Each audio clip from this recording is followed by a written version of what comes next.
Well, Marky Dragon, also known as Marcus Eikenberry in real life, and I'd like to talk about EvE Online, specifically our business relationship that happened with them, and some of my experience on that and how that worked out.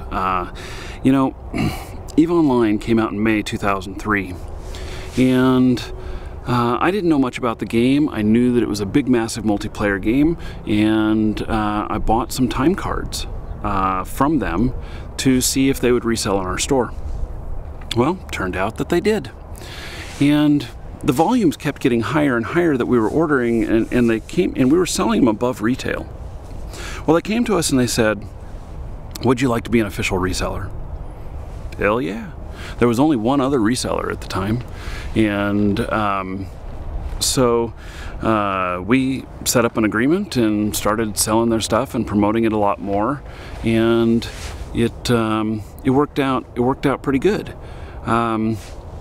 You know, to this day, we have sold 1 million, or I have sold 1 million of their game time codes, and that's a huge number, an absolutely huge number. But you know, the relationship there has been an interesting one. One is it's the first time dealing with other cultures, and so, you know, I had my own way of doing things, and I thought I was doing what was right and everything. They had their way of doing things, and it turned out that I learned very quickly that you have to pay attention to and respect other people's cultures, and that it's very important. And so the EvE Online is out of Iceland, and I found that they're very sensitive to some things, and there's other things they just don't care about. And a couple of times I really put my foot in my mouth with them, and that, you know, but it wasn't on purpose, and I think they realized that, but that was an interesting learning experience. Kind of my first time dealing with another culture, you know, other than some of the other cultures which I won't name, and I won't name them outright, that seem to have a really high crime rate associated with them, and we were always getting fraud attempts at our store from these different groups. And so through selling EvE, you know, I tried playing EvE several times, and the problem is that the game is so complex, and that's not a bad thing, though. It is the most complex MMO that I know of, even to this day. I mean, so they started in May 2003. I'm filming this in 2013, and so they're at 10 years, and they're still going strong, which is really amazing.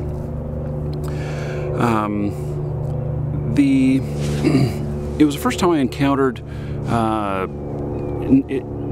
price. Let me see how to word this. It's the first time I encountered a contract where we had to adhere to retail price. So, of course, you know, we always respect whatever game publishers want, and that has been one of the things that CCP has done, which I think has really made a good, long-lasting relationship with them. The fact that that all resellers are supposed to sell for the same price, and you have some wiggle room, you can do some sales and stuff like that from time to time, but it's, you know, everybody is on the same playing field, and so then it becomes about the better customer service, the better marketing, the tools that you offer to your customers, and, you know, the other features and values, and so that has been something that I think has been very effective for them and has been very good for us. It's allowed us to not have to undercut on price. I can tell you that like when we did World of Warcraft, and we did game time codes and new account codes, but the problem is that, you know, we'd buy 100 of them at a time or something like that, because we weren't in to really high volumes, and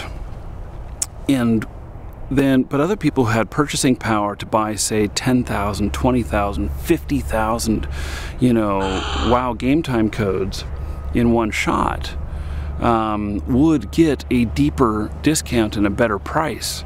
And so they could lower their retail price. And because they lowered the retail price, it made the margins not so good for us.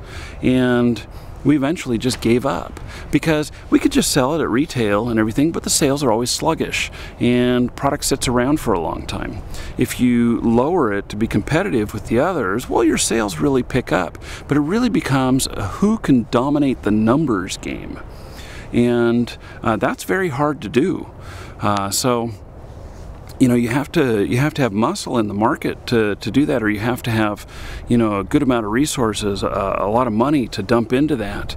And you know, who wants to buy a whole ton of game codes on the bet that they can make money? I want something that's more sure, and by all of us adhering to, you know, a basic price, a retail price, then that works. Sony does the same thing with their electronics. They have prices that are set, that have to be out there. They don't tell people they can't sell for less, but what they do it a little bit different. They tell places that you cannot advertise a price lower. And so once you're in the store, that's okay. You can have a price tag on it that's lower, but you can't advertise something lower. And the same goes for EvE codes. You know, they allow the same thing in a little bit different vein, though. So anyway, I think that what has happened with CCP and EvE Online, with doing this business with them, that it's not easily replicatable. It's not easy to replicate. And we've tried with many other companies, but it's never worked out quite the same. And so you have to find other things to value add, and in order to make those other sales work, and that works too. So anyway, those are just some of my thoughts on the relationship with them. It's been a good one. I would say that it's the most successful game that we've dealt with, and that it's been a good experience. And just like anything else, it's one that, you know, takes a lot of work and give and take and everything. And you know, especially when you get into those kind of volumes,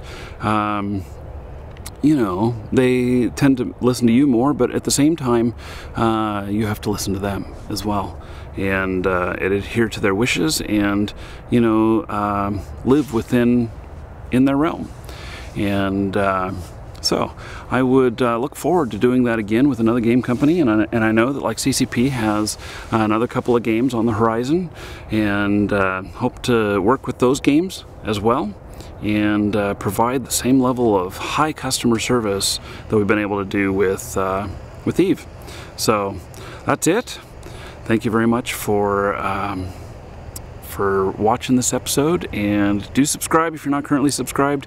And if you came across this and you enjoyed it, go back to the beginning of the playlist, start playing them on through. Lots of good content like this, and thanks for watching. I'm Marky Dragon. Take care.